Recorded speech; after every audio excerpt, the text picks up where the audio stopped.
చాలా గౌరవిస్తున్నారు ఇప్పటికి కూడా. అంటే ఇది ఏ శివుని నుంచి బయటకు వచ్చింది సార్ ఈ పొగ? ఇప్పటి వరకు నేను ఒక వెర్షన్ చెప్పాను, నేను రెండో వెర్షన్ చెప్తాను. వేరే వాళ్ళతో కూడా కక్కించారా?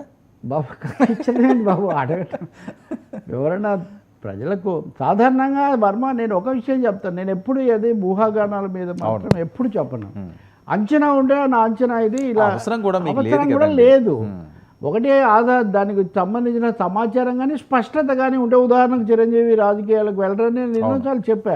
మరి ఆయనే జై జయంతన్ అంటే నేనే చేస్తాను. మళ్ళీ ఆ పరిస్థితిలో నేను ఈ వీడియో ఆయన దగ్గరికి కూడా వెళ్ళినట్టున్నది, చిరంజీవి గారి దగ్గరికి. చిరంజీవి గారికి కూడా పంపించావు సరే చూడండి. నేనే ఇంకొకటి కూడా నిన్న మనం చర్చించిన దాంట్లో కూడా ఇప్పుడు ఆ మహిళలకు సంబంధించి చేసిన రెఫరెన్స్ వారసత్వం అన్నారు కదా, అక్కడ మహిళలు చాలా బాధపడుతున్న విషయం.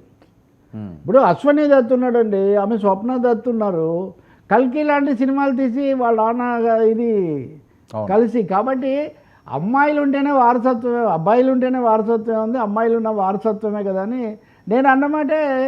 ఇన్సిడెంటల్గా సిపిఎం నాయకురాలు, మహిళా నాయకురాలు బృందా కరత్ కూడా అన్నారు. చిరంజీవి ఆ మాటలు లైటర్ వెయిన్లోనే అని ఉండొచ్చు, కానీ వాటి వల్ల వచ్చే మెసేజ్ సీరియస్ మెసేజ్ అవుతుంది అని. ఇది చిరంజీవి సమస్య.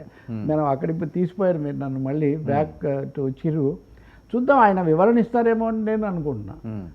ఆయన తప్పకుండా స్పందించారు. ఎక్కడైనా ఉన్నారేమో బిజీలో, నాకు తెలియదు.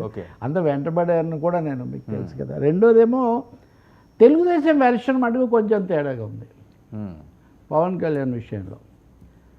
అంటే మేము జనసేనకు పవన్ కళ్యాణ్ గారికి మేము అన్నీ ఇవి ఇస్తున్నాము, పూర్తి స్థాయిలో ఇదంతా చేస్తున్నాము, కానీ ఎందుకో కానీ జనసేనాని మటుకు ఈ ప్రభుత్వం యొక్క పనులు జరిగే అనేక పరిణామాలు పూర్తిగా తన బాధ్యత అన్నట్టుగా ఆయన వ్యవహరించట్లేదు. ఓకే, ఆ ప్రభుత్వం జరుగుతుంది, నేను నా పాత్ర నాది శ్రీకృష్ణుడిలాగా. ఇది మన ఆయనమ్మ చెప్పేదిలే, సంసారంలో నీవు ఉండాలి కానీ నీలో సంసారం ఉండకూడదు అని, ఒక అటాచ్మెంట్లో డిటాచ్మెంట్ అని.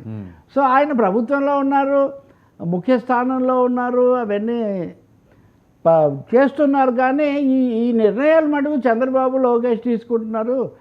నేనేమి వీటన్నిటికీ నేను పార్టీ కాదు అన్న పద్ధతిలో ఎక్కడో చిన్న గ్యాప్ వస్తూ ఉందని మటుకు మా వాళ్ళకి కొంచెం సందేహం ఉంది.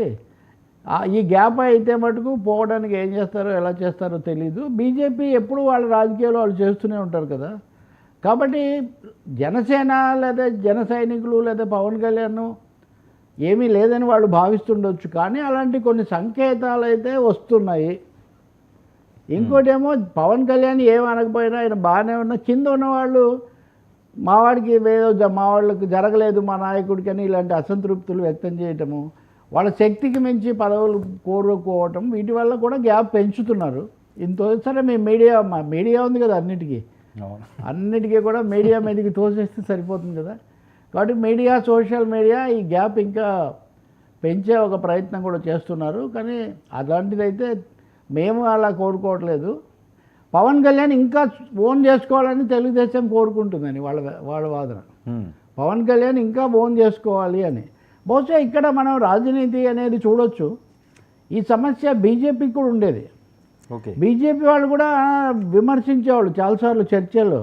అంటే మేమంటే బయట వాళ్ళమయ్యా మాట్లాడతాం, మీరు ప్రభుత్వంలో భాగంగా ఉండి మీరు ఎలా విమర్శిస్తారంటే, కాదు కదా సార్, ఎంతైనా ముఖ్యమంత్రి కదా సార్ నిర్ణయాలు తీసుకునేది, ఢిల్లీలో మోదీ గారి ప్రభుత్వాన్ని గురించి చెప్పండి, అవి మేము పూర్తి బాధ్యత తీసుకుంటాం.